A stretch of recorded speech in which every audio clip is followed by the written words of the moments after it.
Welcome to Shad's Guitar Show. Whether it's the gear or the players who made the gear famous, join me each episode as we discuss all things guitar. The progressive rock story, for me, begins in 1992 in the garage of my guitar teacher, Mike Gross, and hearing him obsess about a new player on the scene named John Petrucci of Dream Theater for the first time. In particular, the song Pull Me Under, a tour de force of advanced musicianship. Little did my 21-year-old self know, there was decades of prog rock that preceded Dream Theater. In fact, many of those bands were direct influences on the members of Dream Theater. Bands like Genesis, Yes, Jethro Tull, Emerson, Lake and Palmer, and Rush, with guitar players like Steve Howe, Robert Fripp, Steve Hackett, and Alex Lifeson, who helped set the wheels of the progressive rock genre in motion. But what exactly is progressive rock? Well, we're about to answer that question. Welcome to another exciting episode of Shad's Guitar Show. Let's dive in. Let's set the scene. It's late 1960s Britain. Rock and roll had already given the world the 3-minute single, the verse-chorus-verse formula, the blues-based guitar solo. And a handful of musicians looked at all of that and said, why does it have to stop there? Bands like the aforementioned King Crimson, Yes, Genesis, Emerson, Lake and Palmer, Jethro Tull, well, they all started borrowing structures from classical music and improvisational freedom from jazz, which they welded into rock instrumentation. King Crimson's 1969 record, In the Court of the Crimson King, is usually cited as the true starting gun. Mellotrons, odd time signatures, extended compositions that behaved more like movements in a symphony rather than pop songs. On guitar, players like Steve Howe of Yes and Robert Fripp of King Crimson were doing things that simply weren't part of the rock guitarist's toolkit yet. Nylon string classical passages, sitting right next to distorted unison lines. Complex fingerstyle work, and real willingness to serve the composition instead of just taking a solo and getting out of the way. Then, in the mid-1970s, you get Rush, coming out of Canada, taking the same appetite for complexity, but filtering it through a harder rock, almost proto-metal lens. Alex Lifeson layering choruses and delay to sound like more than one guitarist. Geddy Lee doing the work of a bass player and a keyboard player at the same time, all while playing in 7/4 like it's nothing. And that's the DNA. Odd time signatures, long-form composition, virtuosity in service of the song. Instruments doing jobs nobody had assigned them before. And for a while, that was prog rock, a very specific, very British, very 1970s thing. But fast forward through the 80s and 90s, bands like Dream Theater basically built a bridge between classic prog and heavy metal, and that bridge is exactly where the modern scene lives now. But the guitarists we're going to talk about today didn't just inherit that bridge, they kept building past it. Here's what's different about the current generation. First, the instruments themselves have changed. 6 strings stopped being called the ceiling.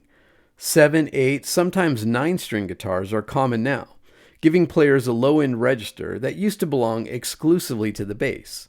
Second, a lot of modern prog is instrumental. No vocalist at all. The guitar itself is the lead voice, the hook, the thing you're supposed to sing along to in your head, even though there are no words. And third, the influences got wider. It's not just classical and jazz anymore.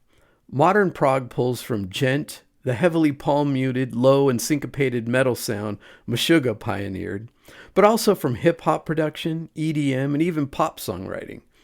You'll hear trap hi-hats sitting right next to 8-finger tapping runs. And that would have been unthinkable to Yes or Genesis in their generation. And fourth, the technical ceiling just kept rising. Two-handed tapping, which used to be a novelty trick, became a full compositional language. So let's get into 3 bands who represent exactly how far the prog rock genre has gone. If you want a starting point for the current wave of technical prog guitar, it's Animals as leaders, and specifically their guitarist, Tosin Abasi. Abasi started the band back in 2007 and pretty quickly became known as one of the most physically capable guitarists alive. But what makes him interesting isn't just speed. He plays extended range guitars, mostly 8 strings, and he treats the low strings almost like a second instrument, thumping and slapping them percussively the way a bass player would, while his fingers are doing intricate two-handed tapping work up on the higher strings at the same time. It's genuinely 2 independent musical parts happening on one guitar from one player. Musically, Animals as Leaders pulls from Meshuggah-style djent on the heavy end, but also from jazz fusion players like Pat Metheny. You'll hear these gorgeous, almost pianistic, clean passages sitting right next to some of the most punishing riffs in modern metal. Their album, The Madness of Many, is a great entry point if you've never heard them, and shows both sides of the coin. Abbasi has been so influential that he essentially became a gear designer in his own right, which we'll dig into in a few minutes when we talk equipment. But the short version is, an entire generation of extended range players point to him as the proverbial patient zero. Our second band takes the technical foundation that Animals as Leaders and a lot of the djent scene built, and points it in a totally different direction, towards pop. Polyphia formed in Plano, Texas around 2010, which was led by dual guitarists Tim Henson and Scott LePage. They actually started out heavier, in the metalcore and technical shred world, inspired directly by bands like Animals as Leaders and Periphery. But over time, especially from their 2017 EP The Most Hated onward, they pulled in trap percussion, R&B chord voicings, and straight-up pop hooks, while never dialing back the difficulty of what the guitars are actually playing.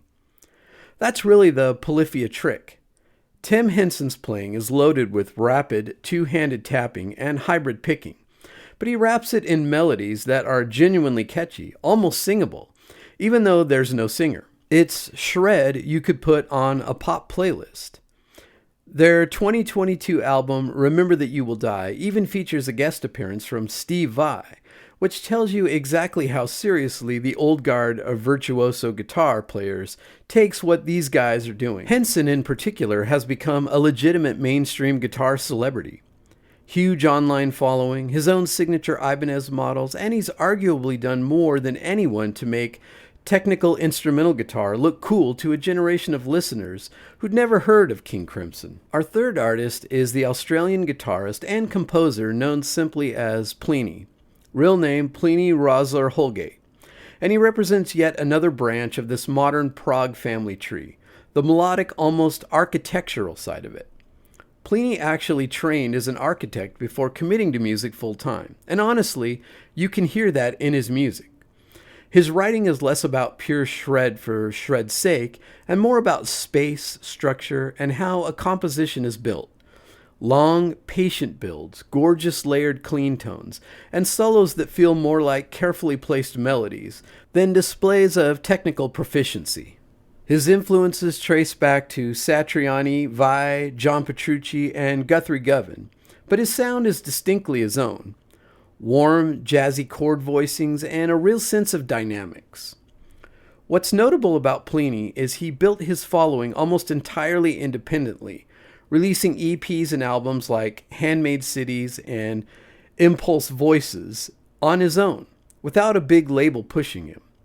Proof that this whole modern prog movement has largely grown up through YouTube, Bandcamp, and word of mouth rather than any radio airplay. Between Animals as Leaders' raw technical aggression, Polyphia's pop-facing hybrid shred, and Plini's melodic, almost orchestral instrumental writing, you've got a pretty complete picture of how wide this modern prog umbrella has gotten. So let's talk gear, because the instruments themselves are a huge part of why this music sounds the way it does.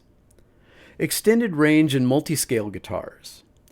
The single biggest physical shift is string count. 6 strings just doesn't cover the range a lot of these composers want. Tosin Abbasi often plays 8-string guitars, and he actually designed his own line, Abbasi Concepts, offering fanned frets and multi-scale necks, which gives the low strings extra length for tighter, more defined low-end tension, while keeping the high strings more playable. Plini and a lot of his peers, meanwhile, favor headless guitars from Swedish builder Strandberg, the Boden model in particular. Headless designs move the tuning mechanism to the bridge, which shifts the balance point of the guitar and makes those upper frets far more accessible, which matters a lot when many of your solos live way up the neck. With extended range and high gain both in play, string clarity becomes a real engineering problem. Low strings can turn to mud fast. That's exactly why Tosin Abasi partnered with Fishman to design his own signature Fluence pickup set, which uses a printed circuit board coil design instead of traditional wound copper, giving multiple selectable voices from clean and glassy to modern high gain, all while staying completely noise-free. Amp modelers instead of amps. Maybe the biggest gear shift of all is that most of these players have largely abandoned traditional tube amp rigs in favor of digital modeling units like the Fractal, the Neural DSP Quad Cortex, or plug-in based amp sims used straight into a laptop. Tosin Abasi has said outright that once he got his hands on the Axe effects from Fractal, he got rid of most of his other amps and effects. He treats the modeler less like an amp substitute and more like its own instrument. Likewise, Plini works the same way, building his tone around the Quad Cortex and refining everything in the box. That shift matters for touring musicians especially. A modeler and a set of in-ear monitors means consistent tone every single night. No mic'd cabinet, no backline gambling, and full recall of every patch at the push of a foot switch. When you put it all together, the extended range instruments, pickups engineered for clarity, and the studio-grade tone found in today's compact modelers or profilers, you've got a toolkit that simply didn't exist for the players who started this genre back in 1969. That's a big part of why the ceiling keeps rising. So there you have it. From Robert Fripp and the Mellotron in 1969 to 8-string tapping runs running through a modeler in 2026. Prog rock never really stopped evolving. It just kept finding new tools and new genres to fold into itself. And to end this on kind of a personal note, I will tell you that you guys probably know me as a guy who's more into traditional or vintage style guitars, but I recently acquired a Strandberg Bowden, and I have to say, it's an incredible guitar that offers a tremendous amount of playability, great tones, and it's very ergonomic. And I would say that if you haven't experienced some of these really modern style guitars, whether it's fan fret multiscales or just headless designs, you really ought to take a look or at least get your hands on one just to get familiar, because even though it's a little weird at first, I will say that these guitars are very comfortable to play and offer a lot of ease of playability. And though mainly designed for the genre we've been talking about, the use of these guitars is really limitless. I mean, as weird as it might be, you could take a Strandberg Bowden to a blues jam, and it would hold its own and do just fine. You'll undoubtedly get some odd looks from the purists in the crowd. But once you launch into the intro of Texas Flood by Stevie Ray Vaughan, everybody else will fall in line. If you've enjoyed this episode of Shad's Guitar Show, please make sure and leave me a 5-star review wherever you're listening, and be sure to share the show with a friend.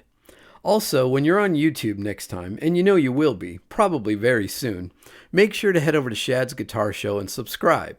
And when you're on Instagram, which, again, you will be, go over to Shad's Guitar Show and make sure that you're following me there. There's lots of interesting content at both those places that you can check out, as well as listening to these episodes. And if you decide to dive into the world of modern prog and start listening to Animals as Leaders or Plini, you might start to get a little discouraged about your own playing, but just remind yourself that the best guitarist is the one having the most fun.